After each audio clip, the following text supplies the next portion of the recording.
Tes tes. Ya. Cek, cek. Oke. Selamat malam Kak. Assalamualaikum warahmatullahi wabarakatuh. Waalaikumsalam warahmatullahi wabarakatuh. Jelas suaraku kah? Iya Kak, jelas Kak. Oke, siap. Kenapa tidak terulang?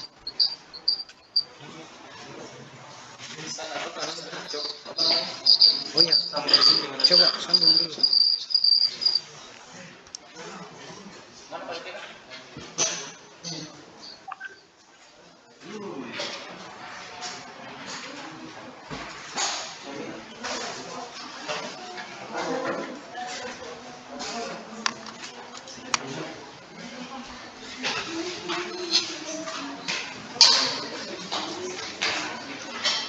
Mana bisa ruan?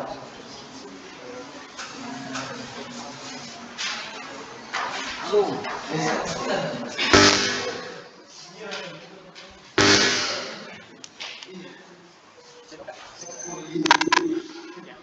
Iya.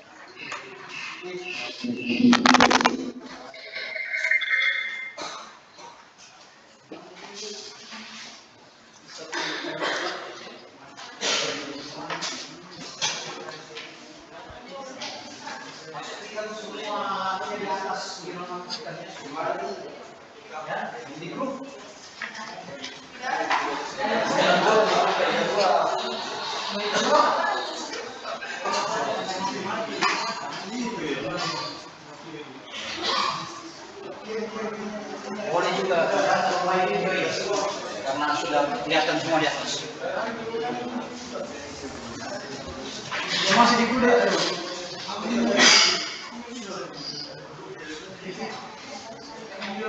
Kenapa saya tidak kelihatan ini?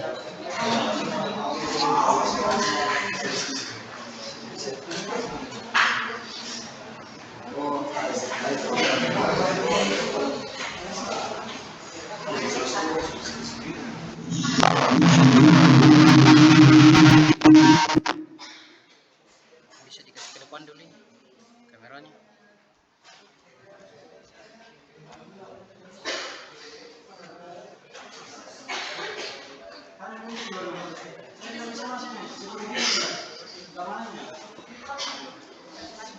Ini kameranya bisa dikasih menghadap ke saya dulu, supaya saya bisa bicara.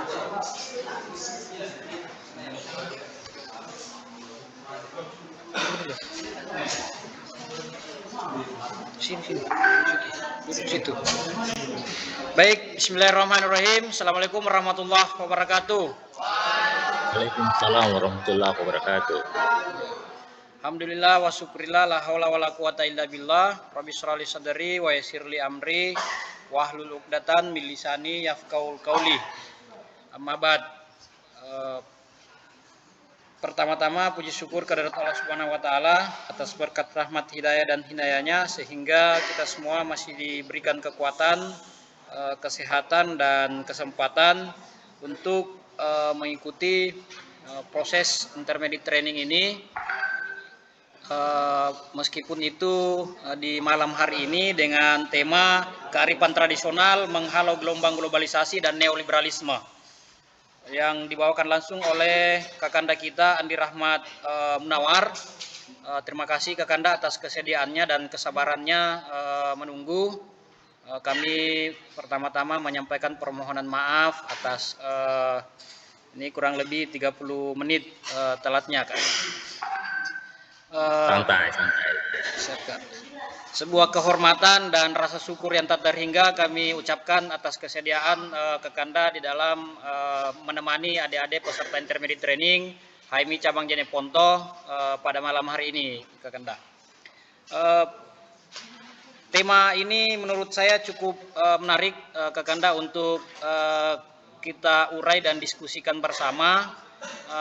Yang kedua, saya cukup banyak memahami kapasitas Kakanda dari beberapa pertemuan-pertemuan di forum intermediate training yang meskipun mungkin Kakanda tidak mengenal saya, Tetapi dari beberapa pertemuan forum di intermediate training, baik itu di HMI cabang Goraya maupun di cabang Jeneponto di intermediate sebelumnya, kemudian dari diskusi-diskusi Kakanda Muhammad Yunus, kemudian senior-senior di cabang Makassar, alhamdulillah saya cukup punya referensi bahwa Kakanda cukup kuat untuk memberikan pencerahan kepada adik-adik terkait memberikan penguatan secara kultur kepada adik-adik HMI, kader HMI, dalam rangka membentengi diri, membentengi masyarakat, membentengi negara dari kepungan globalisasi yang kemudian dalam waktu yang bersamaan melakukan hubungan intim dengan salah satu ideologi yang cukup kuat dan mampu melululantahkan ideologi pemikiran dan seluruh sendi-sendi kehidupan bermasyarakat dan berbangsa dan bernegara.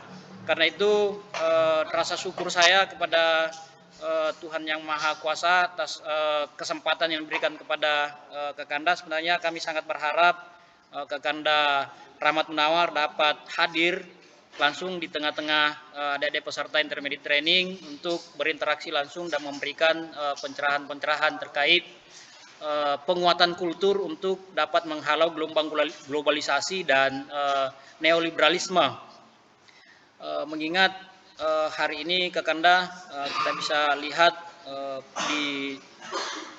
tak terkecuali himpunan mahasiswa Islam hari ini juga mulai mengalami kemunduran, baik itu dari segi idealisme maupun aktivitas kultur. Menariknya ada banyak negara di timur maupun di Eropa yang kuat dari segi kebudayaan. Hari ini kita dapat melihatnya itu tampil sebagai negara yang dapat memberikan kekuatan seimbang dengan negara-negara kapitalis. Oleh karena itu inilah yang menurut saya entry point-nya, kemudian teman-teman steering, kemudian panitia dan pengurus mengangkat satu tema yang orientasinya adalah penguatan kultur untuk dapat paling tidak kalau kita tidak bisa hadapan-hadapan, paling tidak melalui diskusi ini Kakanda kita dapat pencerahan dan bekal untuk dapat membentengi diri dan tentu itu menjadi bekal di kemudian hari dalam hidup bermasyarakat, berbangsa dan negara. Untuk lebih jauh waktu dan tempat kami persilakan kepada Kakanda untuk mengambil alih proses diskusi ini. Waktu dan tempatnya kami persilakan dengan hormat Kakanda.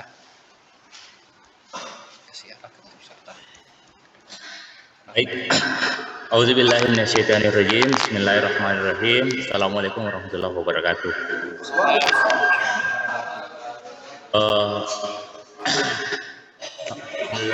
Alamin, salli ala sayyidina Muhammad wa ala ali sayyidina Muhammad. Baik, teman-teman sekalian, pertama saya ucapkan terima kasih akhirnya mengundang saya sebagai pemateri pada forum ini. Kemudian yang kedua, saya juga ingin minta maaf karena seharusnya saya berada di depan teman-teman semua saat ini, tetapi karena sesuatu dan lain hal kita terpaksa berinteraksi melalui aplikasi Zoom ini. Namun tanpa mengurangi substansi, insya Allah kita tetap berusaha berinteraksi secara ilmiah dan ruhania. Semoga materi ini bisa bermanfaat untuk kita semua. Jadi langsung saja, materi kita adalah kearifan tradisional. Kearifan tradisional menghalau gelombang globalisasi dan neoliberalisme. Pertama-tama saya ingin katakan bahwa wajah dunia kita ini ada perubahan yang sangat signifikan dalam kurun 200 tahun terakhir sejak adanya penemuan-penemuan dan kemajuan-kemajuan ilmu pengetahuan lainnya yang kemudian kalau kita mau tarik ke belakang itu sejak perang salib sebenarnya ada interaksi antara timur dan barat. Kalau ditarik lagi ternyata sudah ada interaksi namun tidak begitu signifikan perubahan-perubahan yang terjadi pada umat manusia. Nanti kemudian setelah zaman pencerahan di Eropa, kemudian ya tentu kita semua sudah selesai di basic trainingnya. terutama materi Islamic Tech. Misalnya kita mengetahui bahwa adanya zaman pencerahan, munculnya tokoh-tokoh seperti Galileo Galilei, kemudian filsuf macam Immanuel Kant, Nicholas Copernicus dan seterusnya, sampai kemudian René Descartes, kemudian muncul lagi sampai di Isaac Newton. Itu kemudian melahirkan paradigma ilmu pengetahuan positivistik. Paradigma positivistik inilah yang membangun peradaban kita hari ini, di mana positivistik secara ilmu pengetahuan itu menilai bahwa kebenaran itu harus bersifat empiris, terukur, dan terintegrasi. Nah, kalau teman-teman yang sudah kerja skripsi itu masuk penelitian kuantitatif. Nah, itu turunan dari paradigma positivistik. Tentu, paradigma positivistik ini memberikan kemajuan pada kita hari ini. Namun di sisi lain juga memiliki efek. Efek itu misalnya kerusakan alam. Saya sangat merekomendasikan jika teman-teman belum membaca agar membaca bukunya Fritjof Capra, mana itu, The Turning Point, titik balik peradaban, karena itu mengurai secara lebih jelas tentang bagaimana paradigma pengetahuan membentuk peradaban kita hari ini. Nah, itu akan mempengaruhi sikap perilaku yang sangat-sangat signifikan. Nah, di sisi lain, maksud saya selain dari aspek ilmu pengetahuan ini, di aspek sosial politik terjadi perubahan yang besar juga setelah Perang Dunia Pertama dan Perang Dunia Kedua, di mana dunia kita terbagi oleh dua kutub, blok Barat dan blok Timur. Sementara yang lain adalah negara-negara jajahan yang terjajah. Nah, bangsa-bangsa yang dulunya pernah besar, tetapi kemudian terjajah, ditambah lagi dengan keterbelakangan di bidang ilmu pengetahuan, inilah yang membuat wajah dunia kita satu sisi ada negara-negara yang sangat maju tetapi miskin, bukan miskin ya, sangat maju tapi akar kulturalnya kemudian kehilangan nilai-nilai mistik lah, kira-kira seperti itu, kehilangan nilai-nilai mistik satu sisi. Sisi lain ada juga negara yang baru mau belajar untuk positivistik. Nah, apa contoh negara yang mau belajar positivistik seperti kita di Indonesia ini? Misalnya ada fenomena orang di dunia kampus yang sangat ilmiah ternyata masih ada ilmu-ilmu geraknya. Nah, itu adalah fenomena-fenomena di mana kita belajar untuk positivistik, kita tidak bisa tercerabut dari mistik kita. Nah, memahami lagi mistik ini, kembali ke tradisional, budaya kita itu terbangun dari pandangan yang holistik, bukan pandangan yang positivistik. Jadi ada kemudian ada gap antara ilmu pengetahuan yang sangat positivistik dengan budaya kita yang holistik. Sebagai contoh, ketika sebuah bagian dari alam, anggaplah gunung atau hutan, ini dikeramatkan oleh masyarakat tradisional. Kenapa dikeramatkan? Karena hutan itu mampu menjaga keseimbangan alam di kawasan itu, sehingga dikeramatkan. Tetapi paradigma holistik ini melihat secara keseluruhan bahwa makhluk itu bukan hanya manusia, ada ini dan seterusnya. Nah, tapi di sisi lain, paradigma positivistik menganggap bahwa itu tidak masuk akal. Istilah-istilah keramat itu adalah istilah-istilah yang tidak rasional, karena tidak terukur, tidak terintegrasi dan seterusnya. Sikap yang muncul kemudian adalah dibabatnya hutan dengan tujuan-tujuan ekonomis.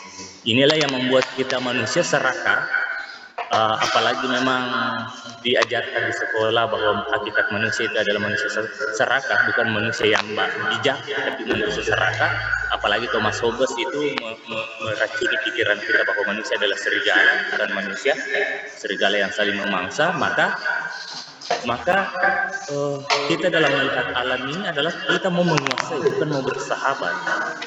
Efeknya adalah peningkatan produktivitas manusia secara ekonomi di satu sisi, namun sisi lain adalah kerusakan alam. Ini adalah efek dari pertemuan antara paradigma positivistik dengan paradigma holistik.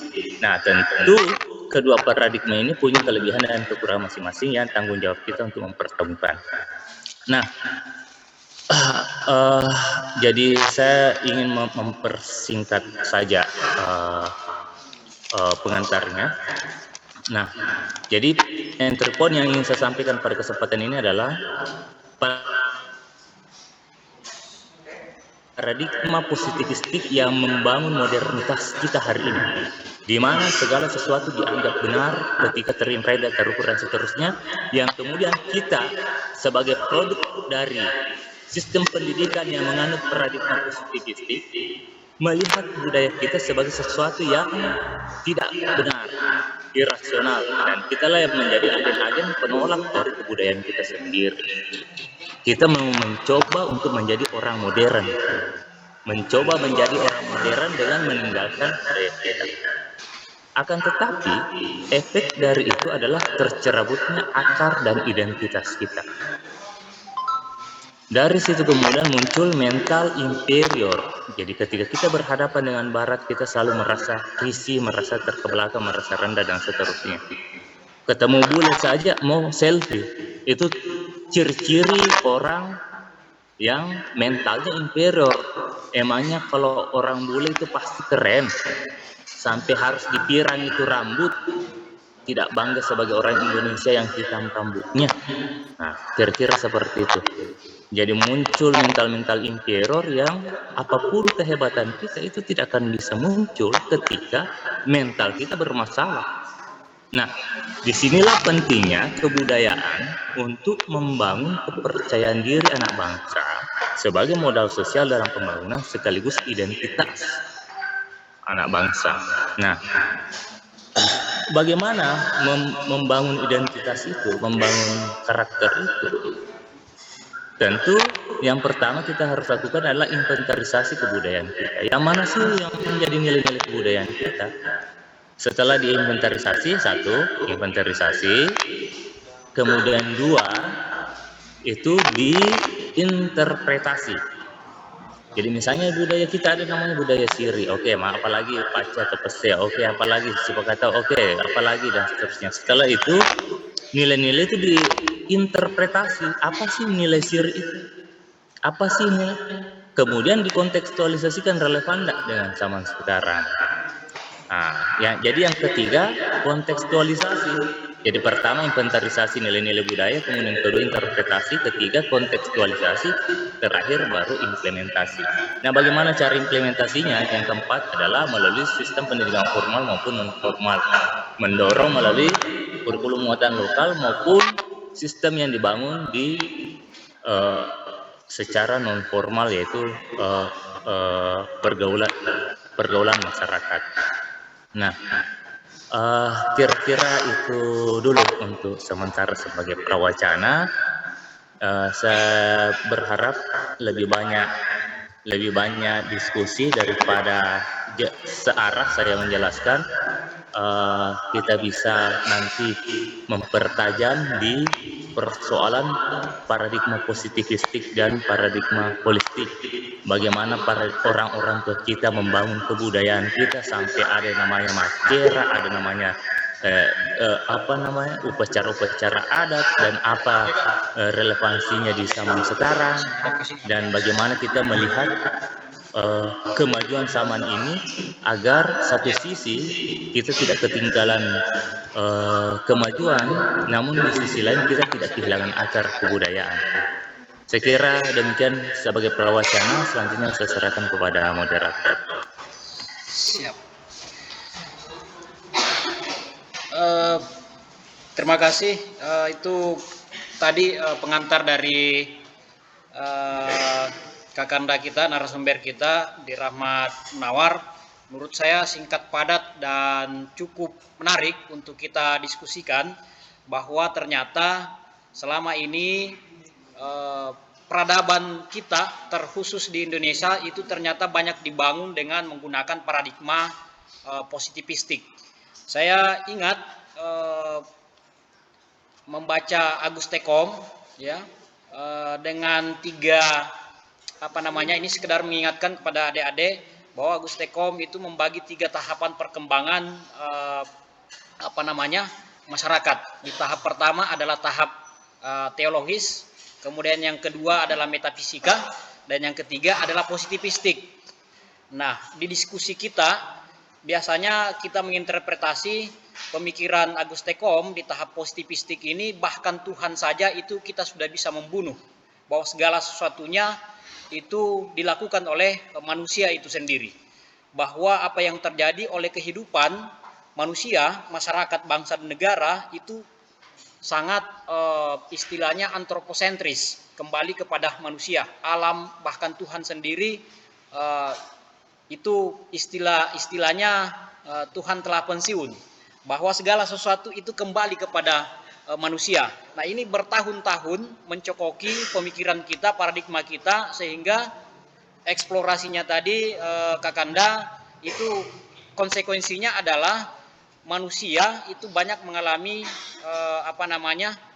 hilang dari akar budayanya, sehingga apa yang tampil hari ini itu lahir yang disebut tadi oleh Kakanda, kita kemudian menjadi bermental inferior, ya.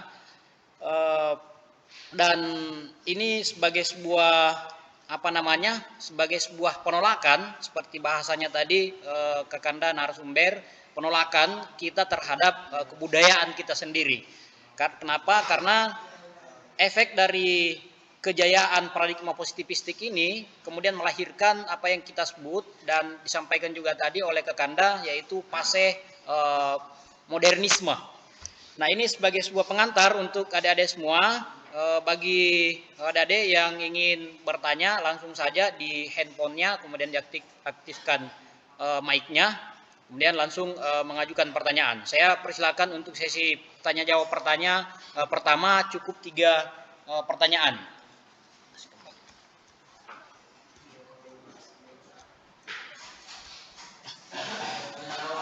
Silakan langsung saja berdiri karena kelihatan di layar. Bisa juga Kak pakai mic saja.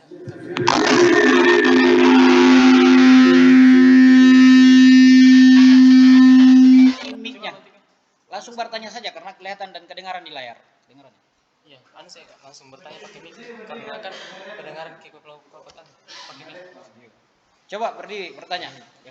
Pakai mic. Enggak, Mas. Tes 1 2.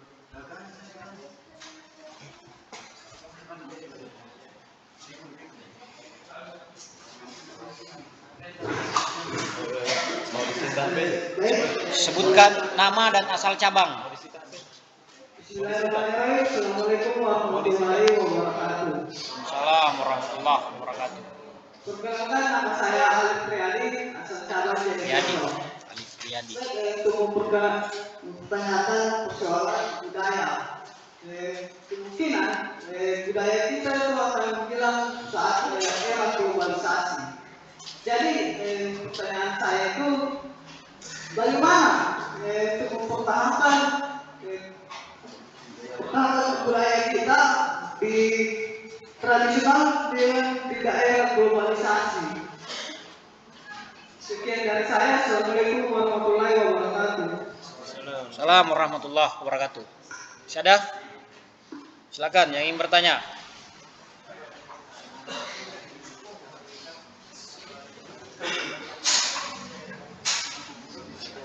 Syada?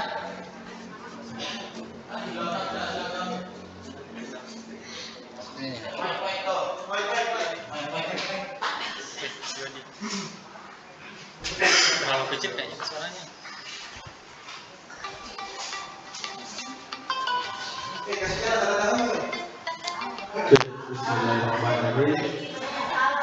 Bismillahirrahmanirrahim. Maju. Assalamualaikum warahmatullahi wabarakatuh. Perkenalkan, nama saya Wahidi, asal cabang Rajo. Pertanyaan saya kepada Kanda, yaitu mengenai tadi bahwa sistem pendidikan di Indonesia itu menganut paradigma positivistik yang mengakibatkan kita sebagai agen penolak nilai-nilai budaya itu sendiri. Nah, bagaimana pandangan Kanda atau bagaimana paradigma holistik itu sendiri kembali bisa menguatkan budaya-budaya kita di Indonesia itu sendiri? Begitu pertanyaan saya. Terima kasih. Assalamualaikum warahmatullahi wabarakatuh. Siapa namanya tadi? Wahyudi, asal Cabang Maju. Cabang Maju ya, Wahyudi. Oke. Bisa ada yang lain? Ini, silakan. Sebelah sini.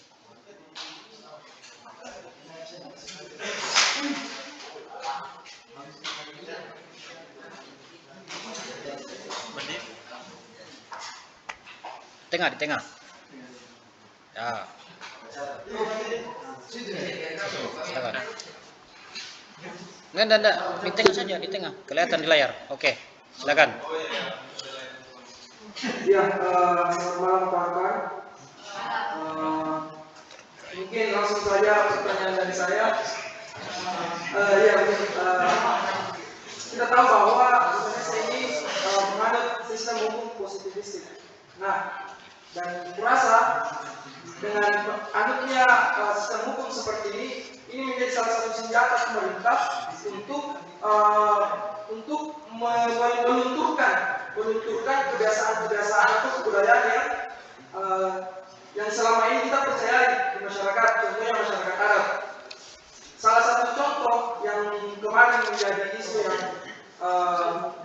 bersama di setiap kota atau kabupaten yang ada di Indonesia itu mengenai undang-undang Omnibus Law, di mana salah satu undang-undangnya menganut sistem di mana salah satu undang-undang itu membahas sistem hukum adat, di mana investor atau pemodal itu bisa dengan mudah melakukan pembabatan hutan, investasi, bahkan mengambil kawasan hutan adat.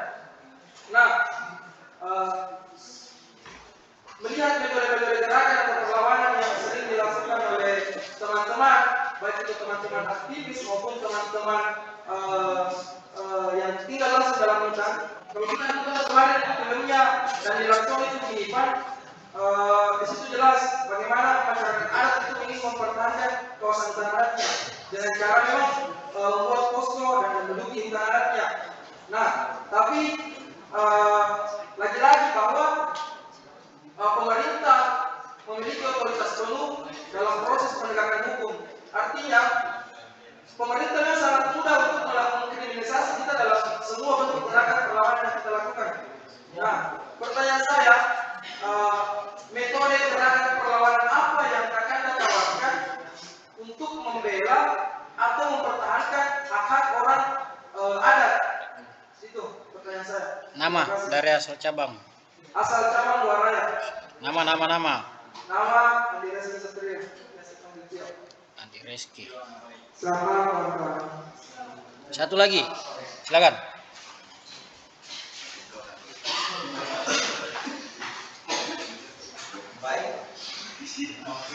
Pencet. Assalamualaikum warahmatullahi wabarakatuh. Perkenalkan, nama saya Hendra, asal cabang Luar Raya. Dari pemaparan Kanda bahwa ideologi positivisme itu kemudian menghadirkan yang namanya desakralisasi. Nah, yang menjadi pertanyaan saya bahwa karena kan kita melihat bahwa agama Islam semisal itu kemudian ada kecenderungan untuk desakralisasi. Nah, menjadi pertanyaan saya adalah apakah Islam sejalan dengan budaya positivisme yang nantinya menjadi jalan alternatif untuk masuknya budaya global semisal. Mungkin itu dari saya sekian terima kasih. Pertanyaannya ulang. Assalamualaikum warahmatullahi wabarakatuh. Pertanyaannya ulang.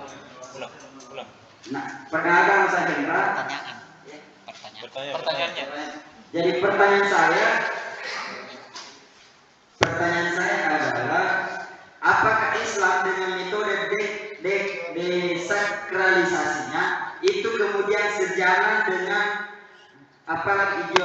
positivisme yang nantinya menjadi alternatif untuk masuknya era globalisasi dalam artian apalagi eksploitasi alam. Mungkin itu dari saya. Assalamualaikum warahmatullahi wabarakatuh.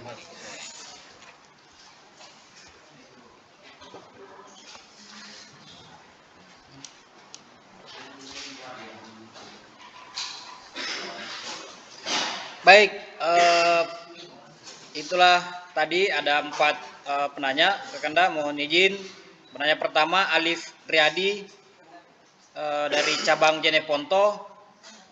Ini mencoba bertanya bagaimana sebenarnya cara kita untuk dapat mempertahankan diri, dapat bertahan dengan kekuatan kultur kita di tengah kepungan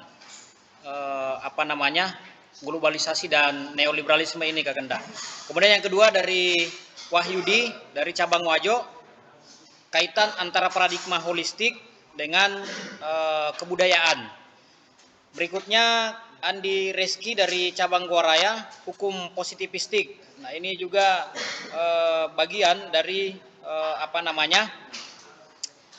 bentuk menurutnya serangan dari globalisasi dan neoliberalisme yang kemudian juga kemarin dianggap undang-undang Omnibus Law ini kemudian bertentangan ya dengan keinginan masyarakat adat. Nah, sehingga pertanyaannya kemudian adalah metode gerakan seperti apa yang kemudian masyarakat dapat gunakan untuk dapat mempertahankan diri dan kira-kira mendapat keadilan, ya, dapat melawan karena biasanya di dalam undang-undang itu juga banyak bertolak belakang dengan masyarakat adat. Berikutnya pertanyaan dari Imran dari Goa Raya, Islam dan desakralisasi kaitan dengan globalisasi dan neoliberalisme. Saya kembalikan kepada Kakanda untuk memberikan respon dan tanggapannya. Silakan Kakanda. Ya. Pertanyaannya rumit-rumit. Alhamdulillah ini tanda-tanda bahwa teman-teman memang punya jiwa kritis yang baik. Untuk pertanyaan pertama, bagaimana cara menanamkan nilai-nilai budaya untuk membentengi diri di era global ini? Pertama, yang harus dilakukan adalah penguatan masyarakat adat. Ini nanti berkaitan juga dengan pertanyaan yang keempat. Masyarakat adat itu harus diorganisir melalui lembaga adat. Nah, lembaga adat secara regulasi itu sudah dimungkinkan sejak amandemen Undang-Undang Dasar 1945 yang memasukkan, minta maaf saya tidak hafal pasalnya, yang memberikan beberapa pasal tentang penguatan kebudayaan. Jadi di Undang-Undang Dasar ada penguatan kebudayaan di beberapa pasal hasil amandemen. Itu yang pertama. Kemudian yang kedua, dari situ kemudian muncul Permendagri nomor 71 tahun 2007 kayaknya, kalau tidak salah. Jadi 2 kali, pertama di era Presiden Gus Dur, kemudian di era Presiden SBY ada 2 Permendagri yang membahas tentang pedoman fasilitasi lembaga adat oleh pemerintah daerah. Jadi poin-poin utama dalam Permendagri itu adalah lembaga adat adalah mitra pemerintah dalam pembangunan. Jadi lembaga adat merupakan kekuatan masyarakat adat yang terorganisir yang bertujuan untuk menguatkan